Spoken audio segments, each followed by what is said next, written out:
જય વરા મહારાજ કી જય સાહેબ સુખદેવ બાપુની જય જગ્યા ભવાની જય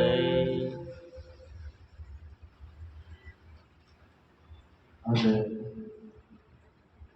ગાંધીધામ મુકામે સુંદરપુરીમાં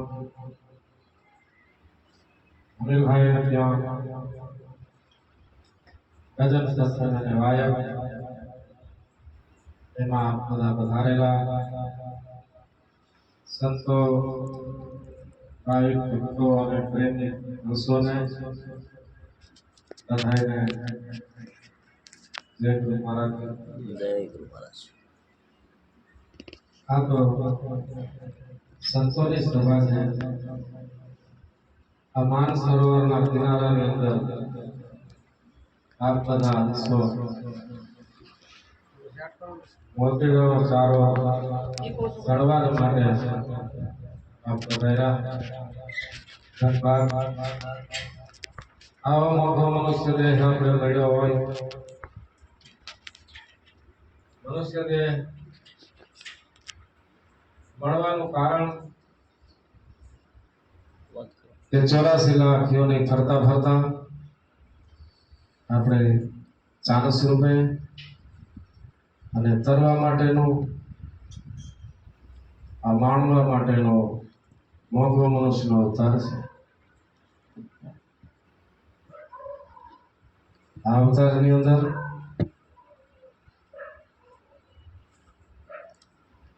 ખાવા માટે પીવા માટે આજે કઈ પ્રાકૃતિક બધા જે વ્યવહાર ખાલી એના પૂરતો મોંઘો મનુષ્યનો દેહ મળ્યો નથી. પ્રાકૃતિક વ્યવહારો તો આ બધા પશુ પ્રાણીઓ વૃક્ષો વનસ્પતિ બધેને હોય છે. જે પોતાની રીતે ઉપકાર કરે એને બાળ બચ્ચા હોય છે. જાણવા હોય તો છાંયડો આપે, ફળ આપે,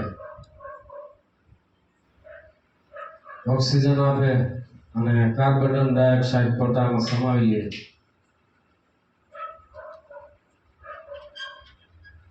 મોંઘો મનુષ્ય દેહ એનાથી વિશેષ એનું મૂળ દેવતાએ દેવોથી પણ દુર્લભ કહ્યું છે.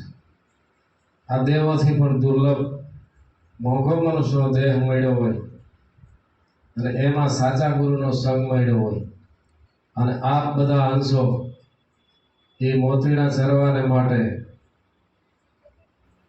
માનસરોવરના કાંઠે બેઠા હોય. એથી પછી રૂડો અવસર બીજો કયો હોય? આપણા સંતોએ વાણીમાં સત્સંગમાં વેદમાં વર્ણન કર્યું છે. ગીતામાં કૃષ્ણ ભગવાને વર્ણન કર્યું છે કે અર્જુન આ દેહ ઉત્તમ છે. ઉત્તમ છે એના માતમ છે. અર્જુન ગુરુજીના દર્શન અર્જુન ઉત્તમ છે. આ સતીશભાઈએ વાણી ગાઈ. આ બધા ગીતાના પ્રાસમાં મળતા આવે છે. એક એક સંતોની વાણી આપણી અનુભવની વાણી છે. એ પોતાના આત્મને ઓળખી ઉપકાર કરવા માટે આપણને માટે વાણી મૂકી છે. આ કોઈ પશુ અને પ્રાણીઓ માટે જાણવા માટે કે એના માટેની વાણી નથી. આ તો મનુષ્યને સમજાવવા માટે ગાય અને એનો અને ગાવી તો સમજીને ગાવી. સમજીને ગાવો તો વૈકુંઠમાં જાઓ. નકર સંતોએ ચોખ્ખી ભાષામાં કહેલું છે. આપણા સંતોની વાણી તો જો એમાંય આપણો કચ્છ કાઠિયાવાડ અને એમાં ઉત્તમ ભારત દેશ એમાં કેટલાય સંતો થયા, હજી થવાના છે, અત્યારે પણ હોય. પણ એની ઓળખવાની દીર્ઘ દ્રષ્ટિ એને દિવ્ય દ્રષ્ટિ જેમાં છે એ ઓળખી શકે છે. બધા શાસ્ત્રોની અંદર કહ્યું કે ગુરુને મનુષ્યના દેહ તરીકે જે માને છે એ અંધળો છે, મોટામાં મોટો અંધળો.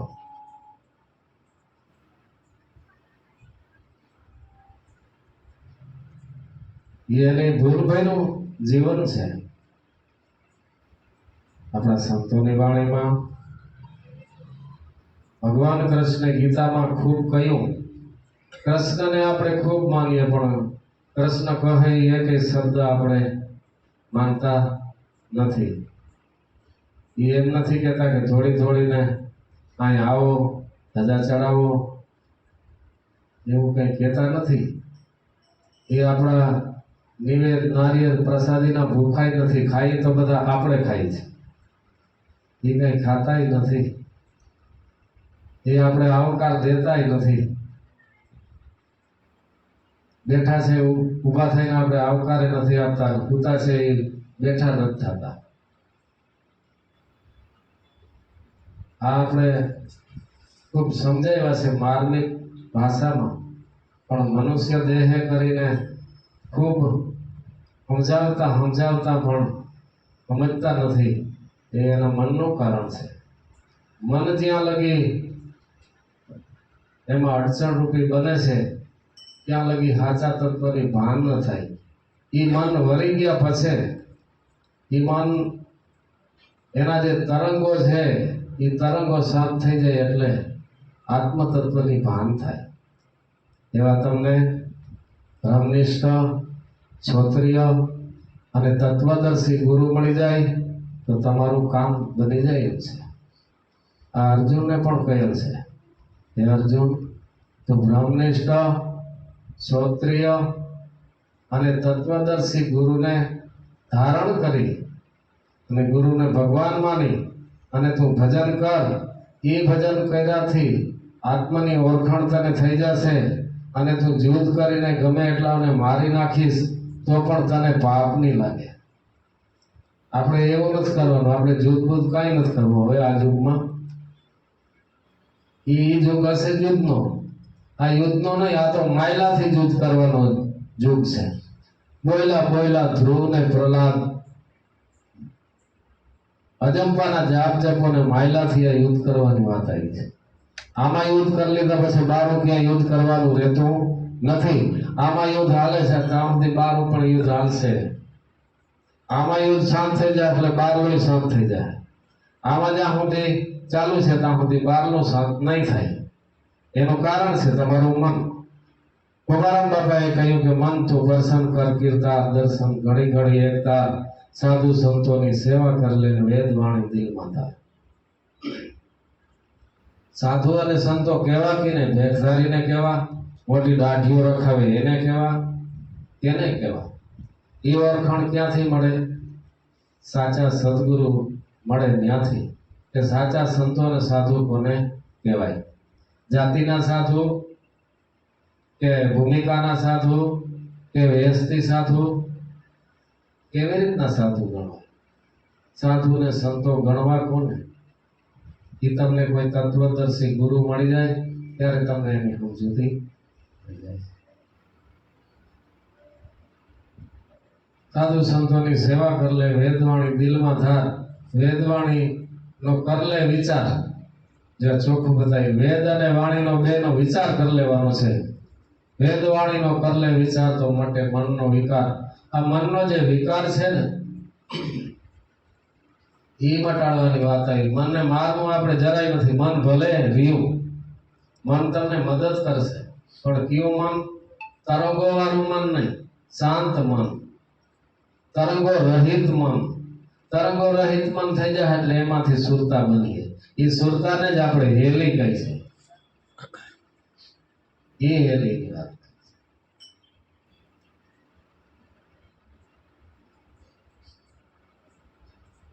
મન તું દર્શન કર કીર્તાર દર્શન, ઘડી ઘડી એકતાર. ઘડી ઘડી એકતાર થઈ જાય એવું છે. શીલ સંતોષ ગુણ છે સારા. આ બધા શીલ ને સંતોષ એવા ગુણ સારા છે. એ સારા ગુણ ક્યાંથી આવે? સંતોની સભામાંથી આવે. એ વગર ના આવે. અજંપાના જાપ જપી લે તો એના તાપ બધા ટળી જાય એવા છે. ચોખ્ખે ચોખ્ખું વાણીમાં આપણે વિશેષે કરીને બતાવ્યું છે. પ્રથમ યુગમાં પ્રહલાદે અજંપા જાપની વાત કરીને કુંભારામ બાપાએ આમાં અજંપા જાપની જ વાત કરી છે. અજંપાના જાપ જપી લે તો આ તનના તાપ કરી જાય એવા છે.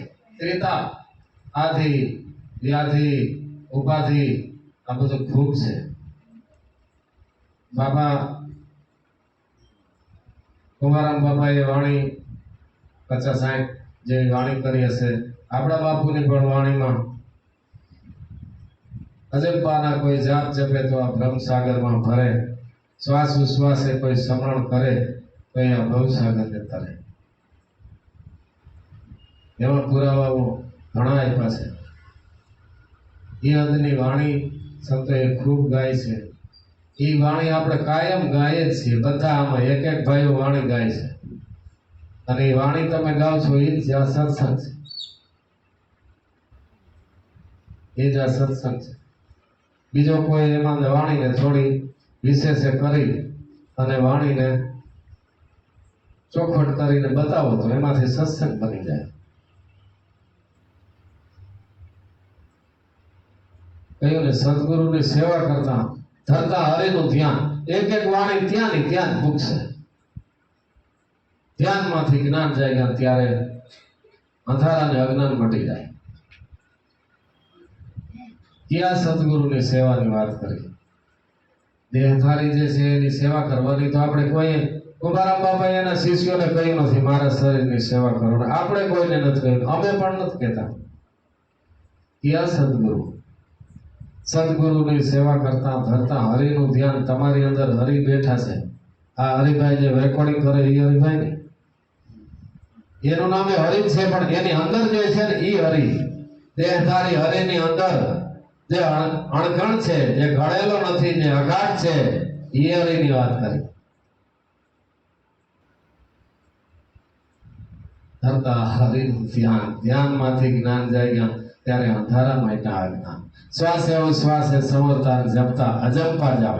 અજંપા જે જપાઈ જાય એ અજંપા. એની પાછળ કાંઈ મહેનત ના કરવી પડે, એવી ટેવ પડી જાય. શ્વાસ આપણે જ્યારે યાદ હોય કે અડધી કલાક યાદ હોય ત્યારે આપણે કદાચ શ્વાસ ભરીએ, પણ આપણે જે કોઈ બી કામમાં આપણે એકતાર બની જાય ત્યારે શ્વાસ તો આપણે ભરતા નથી. જે ભરાઈ જાય છે એ અજંપા. એની અંદર નામનું જે સમણ મૂકી દો તો પછી એ યાદી બની જાય. એના માટે તમારે કઈ યાદ ના રાખવું પડે. આપણા રવિ સાહેબ કહે ને કે 3 મહિના ને 7 દી આ ઘડ પડી જાય ને, સવારની સાંજની જે પ્રાત સંધ્યા ને સાયમ સંધ્યાની, પછી ઈ ટાણે અલાર્મ ન મૂકો તોય તમે ઉઠી જાઓ. એ બસ તમે આસન વાળીને બેસી જાવ તો તમારું સમરણ એમને ચાલુ થઈ જાય, ઘડ પડી જાય. એ બસ એ ઘડ પાડવાની વાત છે. આનો કોઈ બોજ રાખવાની જરૂર નથી, આનું ટેન્શન રાખવાની જરૂર નથી. બસ આની ખાલી યાદી 24 કલાક પડી હોય. છકડો હલાવો, ટેમ્પો હલાવો, અંજવારી પોતા કરો, રોટલા ઘડો, ત્યારે પણ એ એમનો શ્વાસ ચાલુ હોય. એની અંદર આને ફેરવી નાખો, બસ જીવન તમારો ભક્તિમય બની જશે. બસ સંતોએ એટલું જ કહ્યું. આમાં તળમાં, તીરથમાં, વ્રતમાં ક્યાંય ફરવાની, એકટાણા કરવાની, આકરા નિયમો લેવાની એવી જરૂર નથી. હવે મારા જેવા એમ કોઈ દી બીડી ન પીધી હોય ને એમ તમને કહી દઉં કે હું આજથી બીડી ન ખાઉં, તું પીતો જ નથી એટલે તો હું નહીં લે. કોઈ ડુંગળી ન ખાવતી હોય એમ કે હું આજથી ડુંગળી ન ખાઉં. આવા નિયમો આપણા હોય.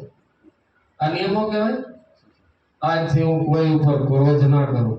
લ્યો નહીં, કોઈ ડુંગળી નહીં ખાઉં, લસણ નહીં ખાઉં, આજથી હું ચંપલા નહીં પહેરું.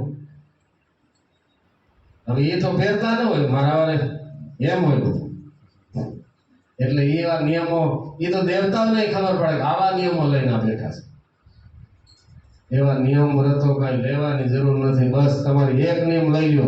તમારે શ્વાસે શ્વાસે નામની તમને ઘડ પડી જાય એટલે બસ જે કામ કરો તે 24 કલાક બેઠો રહેવાની જરૂર નથી. તમારું જે કંઈ વ્યવસાય છે, જે તમારી જ્યાં જ્યાં ફરજ છે, તમારી જેવી આવરદા છે એ તો ત્યાં કરવું પડે.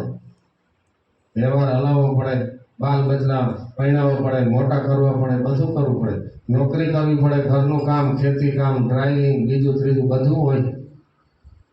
આમાં રહી અને આને કાંઈ છોડવાની જરૂર નથી. છોડે એ તો કાયર કહેવાય. આપણે બરાબર ટેમ આવે પરણાવવાનો, છોકરા મોટા થાય કે હવે મારે બાવો થઈ જાવ, પેલા થઈ ગયો તો હું હતો. આ બધા બીજાને આખા ઘરને તકલીફ નહીં, હવે તારે બાવો થવું, તને જ્યાં તકલીફ આવી તા તો આવું બાવા પણ આમાં પ્રભુ મળે નહીં. આને કામના બાવા કહેવાય. નકર તો વેલોના સાધનાનો બાવો થઈ ગયો પેલા થઈ જાય. આ તો કામના બાવા. એવું આપણા સંતો અને શાસ્ત્રોએ ક્યાં એવું શીખાડ્યું, એવા અઠયોગ આપણે ક્યારેય શીખાડ્યા નથી. આપણો સહયોગ, શ્વાસ ઉશ્વાસની સાધના, મુહૂર્ત સુરતની સાધના એવી આપણે શીખાડી છે. એવો આપણે ચોખ્ખો ઉદ્દેશ આપ્યો છે. એમાં આનંદમાં રહી ગુરુ ઉપર ભાવ રાખી જ્યાં જ્યાં વાયક થાય ત્યાં પુગાય તો ભલા, નકર કાંઈ વાંધો નહીં. એવું નહીં આપણામાં કે વાયક લીધો એટલે જવાનું ફરજિયાત વસ્તુ હોતી નથી. જ્યાં જ્યાં ભાવ રાખી અને પૂગવું છતાં તમારાથી ન ભોગાય તો કાંઈ વાંધો નહીં. અને આપણો એવો નિયમ છે કે 12 વાગે એટલે થાર કરી પછી આનંદથી સૂઈ જાય. આ એકલ ધારું છે કે આ કેટલી તારીખથી એમનું મોટલું છે, આ 14 તારીખે એમનો બંધ થાય તો બધાને થોડા ઘણા ધંધા હોય, કામ હોય, બધું હોય એટલે એમાં આનંદથી પ્રેમથી. નકર આમાં જે કઈ વાણીઓ ગાતા હોય ને હરિભાઈ, એને એવું હોય કે 4 વાગે 5 વાગે પ્રભાતી ગાય ત્યારે એને સંતોષ થાય. આપણે આમાં તો શું છે, કાયમ હોય એટલે 12 વાગે આમાં એક બબે વાણી બધા બોલતા જાય અને આનંદથી, ભાવથી, પ્રેમથી બધા એક બબે જે પ્રમાણે ગાતા હોય એ પ્રમાણે ડાયરો હોય એ પ્રમાણે આપણે એની વ્યવસ્થા કરી અને ભાવથી, પ્રેમથી, આનંદ કરી અને સંતોની વાણીનો મોઢ લેવો, ભજન કરતું જવું, ગુરુમાં ભાવ રાખવો, પહેલાથી ભાવ રાખવો. બીજું શું હોય? ઉપવાસને એકટાણા કરવા નહીં.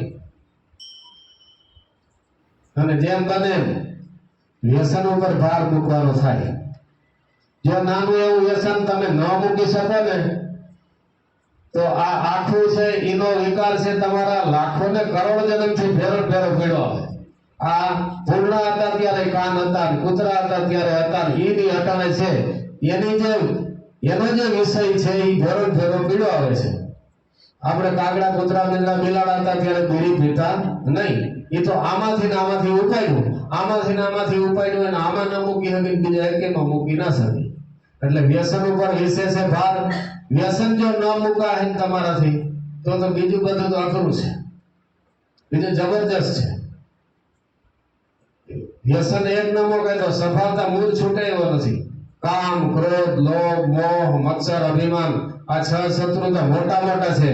એને ભારતના હાઈ કમાન્ડો ભૂગે નથી. આવા છે ઈ ક્યાં કે તમારા કયામ આવે કે તમે ભજન કરો એટલે ધીમે ધીમે ઈ કયામ આવે.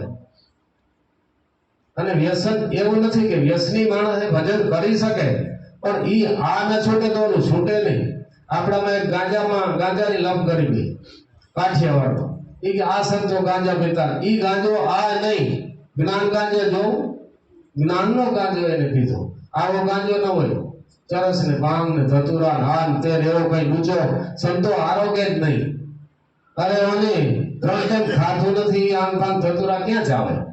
એટલે આપણે વિશેષ કરી અને વ્યસન 1, 2, 3 જે કઈ હોય ને એ આપણા ગુરુ સાહેબ જો તમારા દાદા ગુરુ અથવા તો ગુરુ સાહેબ એને એક પણ વ્યસન ધારણ પહેલેથી પણ નથી ને હજી પણ નથી ઈ કહી શકે. અને અમે બધા ગાદીપતિ હોય એને પણ આ જ વસ્તુ રાખવાની છે. અમે એક સાની સુખી તમારાથી વસ્તુ કરતા હોય તો એ અમારા સત્સંગમાં તમને રુચિ ન લાગે. જો કે અમારે કઈ વ્યસન નથી, હતું નહીં, આમાં છોડ્યું નથી, પહેલેથી જ આવું છે એટલે અમે બોલી પણ શકીએ. હાઈ લેવલના સંતોની સામે પણ અમે બોલી શકીએ અને આ તમારી સામે પણ બોલી શકીએ. વ્યસન ઉપર તો ભાર અમે મૂકીએ અને અમને નિયમ લેવડાવો કે આ વ્યસન તમે ન કરતા એમ કયો. અમે તમે એક છોડો તો અમને 4, 4, 5, 5 છોડાવો.